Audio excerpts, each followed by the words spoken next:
Hey, what's up, everybody? It's your mental activist Montoya Smith, once again bringing you a promo for our upcoming private podcast experience, the Black Love Dialogue.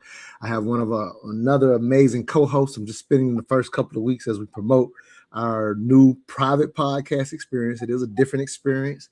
You can't find us on YouTube. You have to know somebody that knows somebody that knows somebody to be a part of our Black Love Dialogue. But without further ado, let me introduce y'all to licensed therapist Michaiah Dominiguez. I'm sorry. Thank you, Queen, for being with us. Newly twisted locks, year-long locks. So I'll highlight that and give some props. You give me the Fresh. insight. I'm gonna bring it to the people. But thank you for being with me today, if you will, Queen. We're gonna introduce them to you, tell them what we're doing with the Black Love Dialogue, and also let them experience a small segment of what it will be like to be a part of our private podcast experience. So again, thank you for being with us, Queen.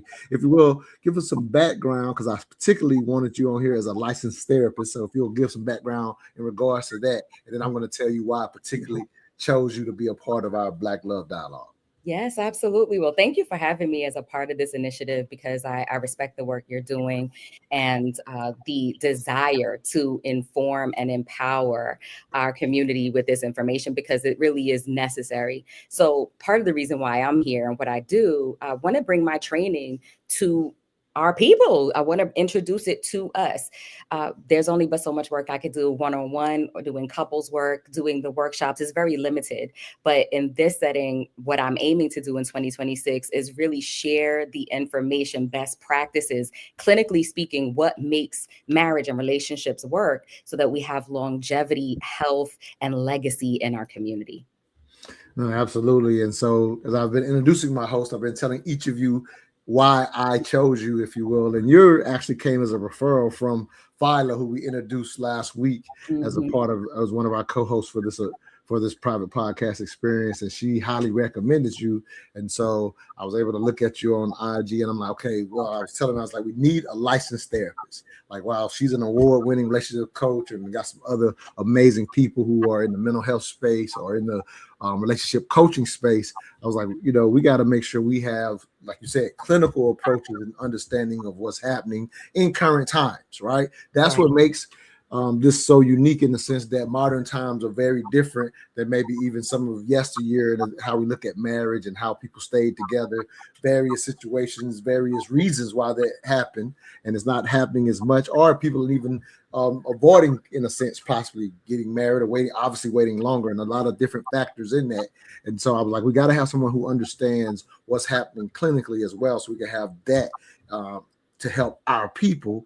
Because, as I will say on every broadcast, for all the solutions and all the conversations we have specifically about helping our community, the Black community, if you will, whether it's economically, politically, and all these various solutions, they're all for naught if we don't fix the relationship between the Black man and the Black woman. And there has been an intentional approach to severing that relationship, and we're living it out now.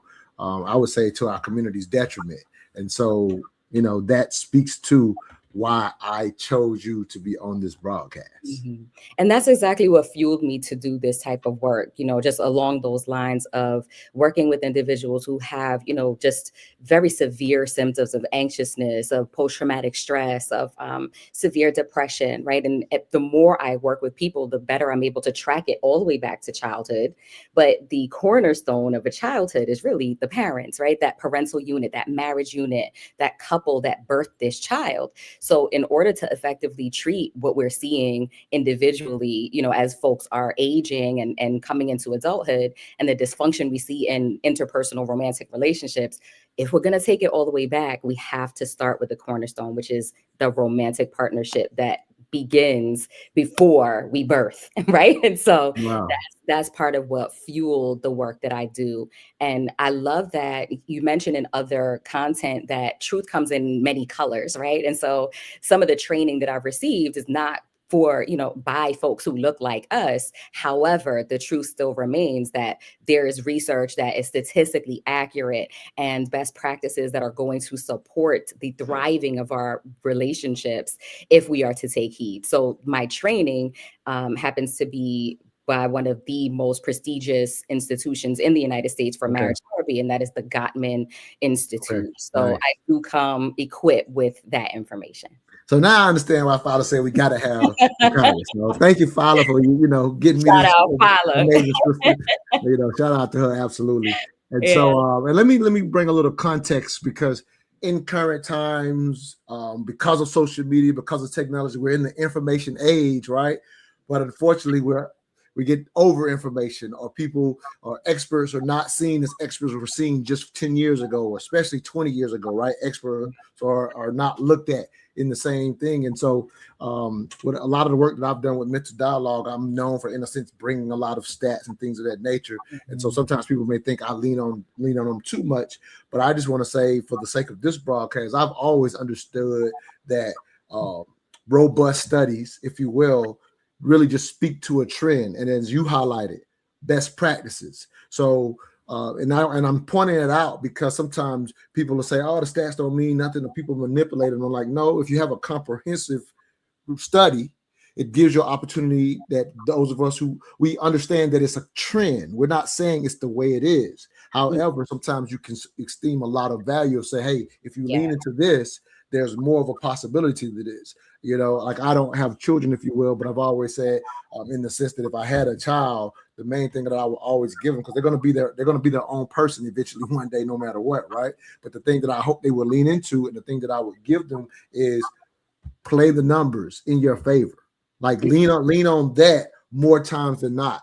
We're in a time now where people fight to be the exception and say, you know what I mean? You say, hey, data shows these outcomes are better in this circumstance, and somebody points to the exception, and it's like they aim for the exception. Like, do you not hear the word exception? It's the exception to it. And so I just like to kind of highlight why I thought it was necessary, as amazing as Viola and some of the other hosts are. I was like, we had to have someone who could give us those trends so that we could factor that into current time. So again, thank you for being a part of it.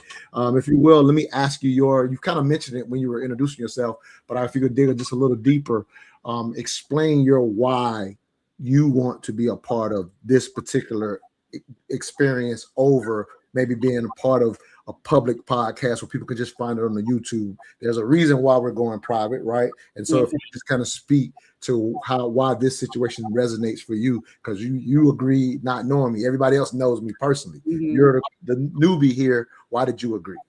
Oh, well, I think it's a partnership of passion, right? I could tell that you're sincere in the work that you do and the goals you have, I feel very aligned with. But I also believe, just naturally, as a relationship expert, intimacy matters. So in a small group setting where it's not broadcasted, people are able to really ask the questions that they've been meaning to ask, to seek the support and receive the support that they so need in order to feel like they're growing and cultivating their relationships properly. So this was the perfect blend of, having exposure and being able to share information and expertise with larger groups of people, but not so large that it removes the element of intimacy.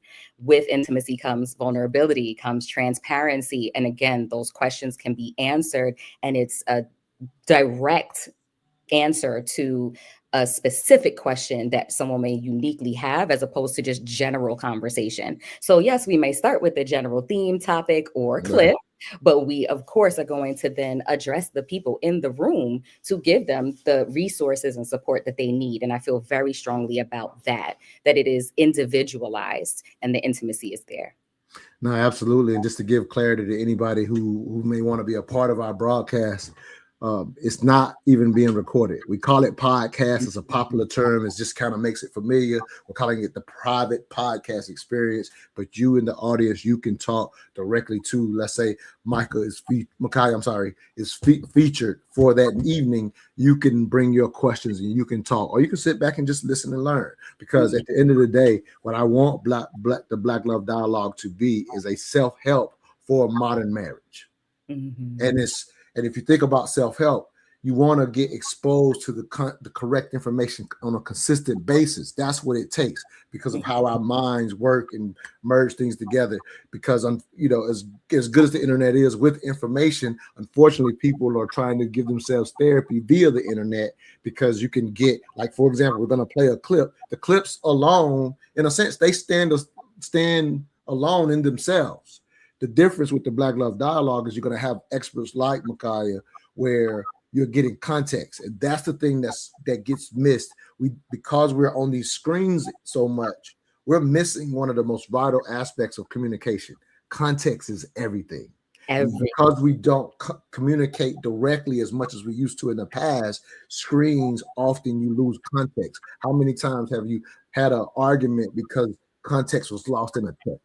Right. Like if you had said the same thing, it wouldn't even have caused the argument. But in text, you lose context. And so what I want is, like, again, you can get these, they come across my screen. They come across my screen. That's how I save these clips. However, you're going to get the context so that you can better use them or implement. Or here's the best thing: if a couple comes to our thing, come to the private podcast with us, there's these clips that you're like, I wish my mate understood this. And you can send them the clip and you hope they understand it. Well, in this situation, y'all can come together and experience this with the expert giving more context, so you both better understand the clip. So I'm really setting this up to explain in detail why what we're doing is different than being on YouTube. So without further ado, let's play a clip. We're going to get your response. If we have time, we may do 2 clips and get you out of here. But thank you for being a part of what we're doing. But let's give them an example of how this thing works. All right. So just so y'all know, Michaiah has not seen this clip. We do everything live. That's kind of our niche. If you're familiar with Mental Dialogue over the years, everything is live. We're just getting her expertise on the spot. I think that makes it more authentic, and it's not prepared or, you know, or influenced, if that makes sense. So let me play this clip and get your response, Queen. So everybody running around here talking about being in love, but what they don't tell you is that love is like getting a death sentence. When you are in love, and I mean true, genuine, authentic, pure love. I'm not talking about trauma bonds and chaos and drama and all that stuff. Pure, authentic, genuine love is a death sentence, but not how you think. It's a death sentence in the fact that when you are in that space of love, there are parts of you that have to die. And if you're doing it right, you're going to die over and over and over again. The love will require you to die. Genuine, pure, authentic love will require your selfishness to die. It requires your pride to die. It requires your personality quirks that are against and opposite of love. They have to die. Anything that you have in you that is opposite of pure, authentic love has to go if you're doing it right. So yes, it is a death sentence. And what they also don't tell you is that it's a life sentence as well. Meaning that when the parts of you that are opposite of love have died from your death sentence, that creates space. And guess what fills that space? Life. You get new life. So instead of selfishness, instead of pride, instead of those things, now you have compassion, you have care, you have empathy, you have concern, you are filled with love, you have life now. And then the last part that they don't tell you about is resting in peace. And I don't mean death. I mean, you get to a place of resting in peace while you're still alive. You are in peace, you are in gratitude, you are in love the way that it's supposed to be, and not waiting till you die to rest in peace. A great clip. He goes by Speaker Dominique, I think is his name. So just to give him his credit. But if you will, Michaiah, your thoughts, and I'll just kind of say this as just a little piece of context, is currently, I don't think a lot of us understand that going into our marriages. So I think the expectations are often misunderstood. And I feel like what he's saying is an opportunity to have better expectations. And I think that could really set people up for success. But your thoughts, Queen? I couldn't agree more. I think he said it perfectly. And I think that relationships with others are very reflective of our relationship with ourselves. And if we are to grow and develop, there are parts of us that are going to have to be pruned and buried with every season of progression. So if we're not doing that to develop individually, then it's going to be really hard to see the importance of doing that in relationship. Our relationships are going to reflect the work that we do personally for ourselves, within ourselves first, and that ongoing work.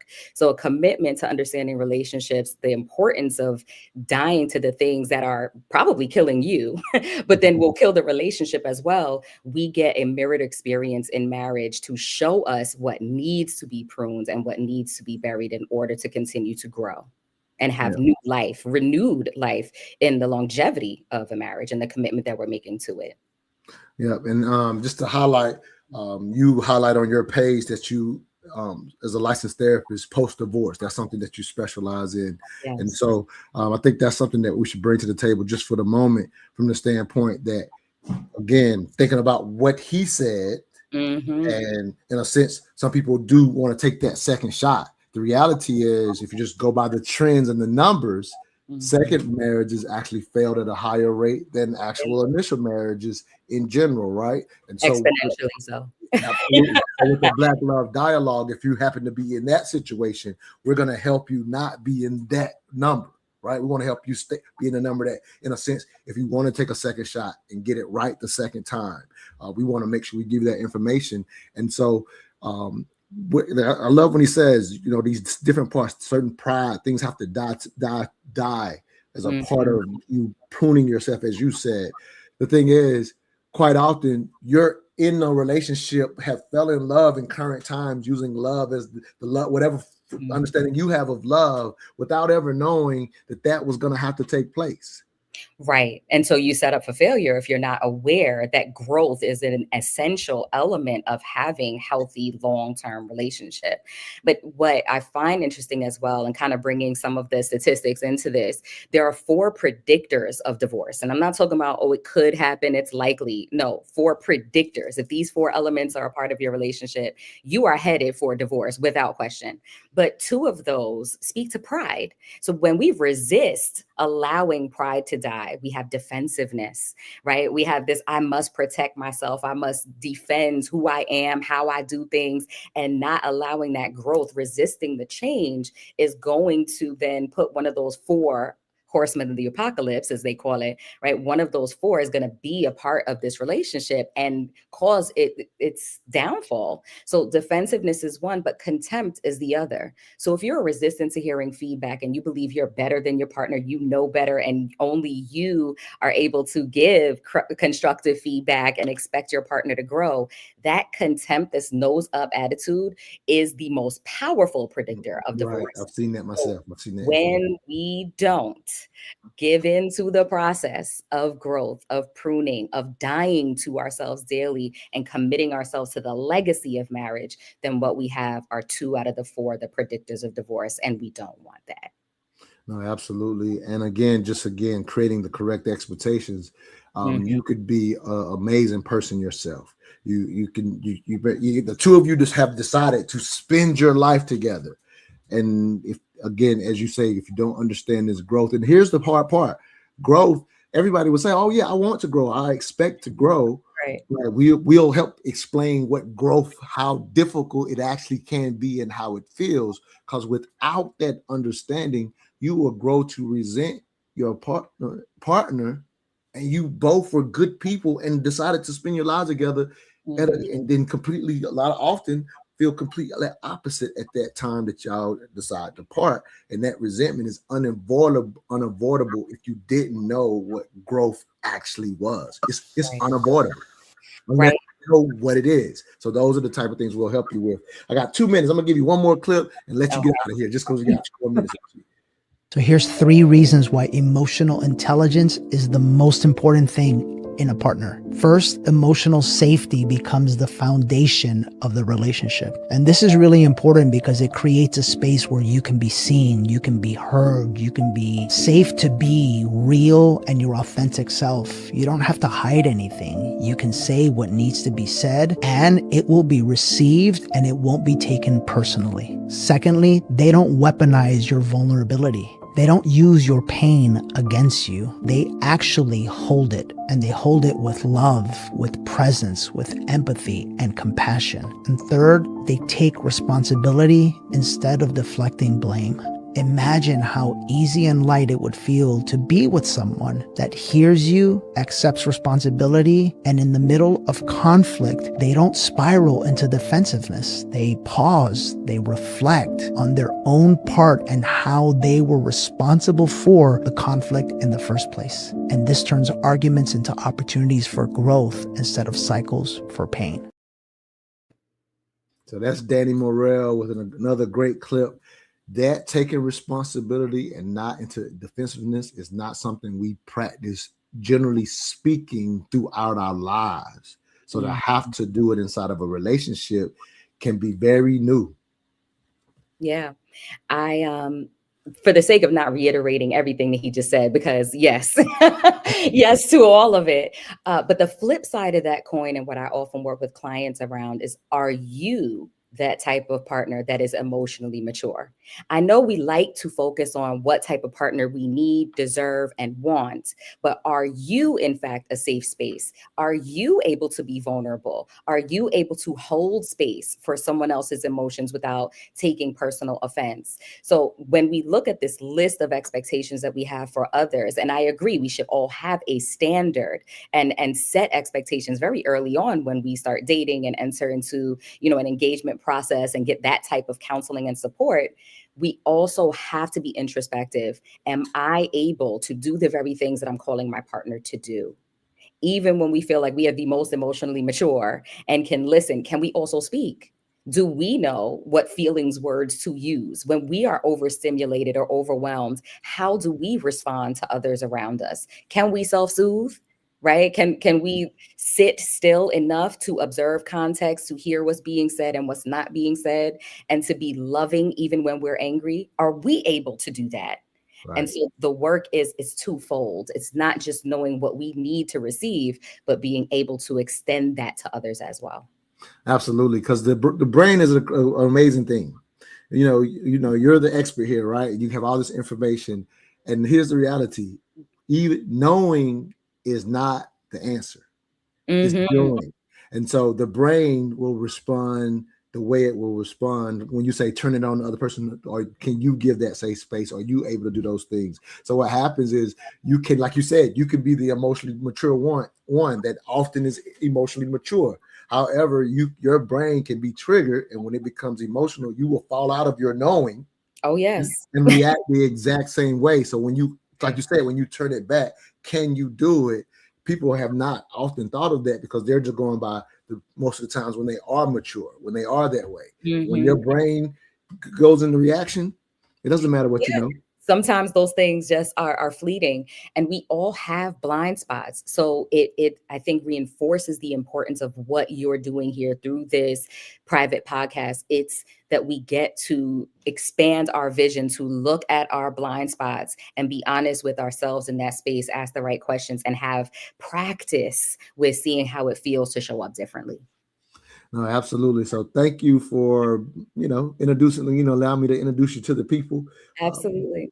8 p.m. Sunday night, January the 25th. We'll be giving more details. I'm going to have Michaiah on one more time because I'm going to keep showing y'all our hosts so you know who you're getting. You get some real people, and you're actually getting access to experts. Actually, even though you're going to have to pay for the podcast, really it's going to be a steal for getting access. And my ultimate goal is that, some of you decide, what, I actually want to work with some of the experts. I'm working with one of the hosts right now for my marriage counseling. And so hopefully some of you all will take advantage of that. One of the sisters, she always highlights, people go find experts and coaches and go to school for all the things they want to do in life, and people are not seeking out coaching and expertise for the most important decision that most will ever make, is deciding who you will spend your life with and have children with. And so we're giving you that opportunity relatively, for a steal, if you will. But I hope some of you go further and be above and beyond just even what we're doing with the private podcast. All right, I stole an extra 4 minutes from you, but thank you for your time, Queen. Enjoy the rest of your weekend. We're going to follow us at Black Love Dialogue on Instagram. That's the main page where you'll be getting the information. You could even DM us if you want to be a part of the broadcast. We will be inviting people in our circles, and we're going to build something special for those who are serious about love, marriage, and legacy. Thank you for your time, Queen. Thank you. All right, stay on real quick. I'm going to keep you on after this real quick.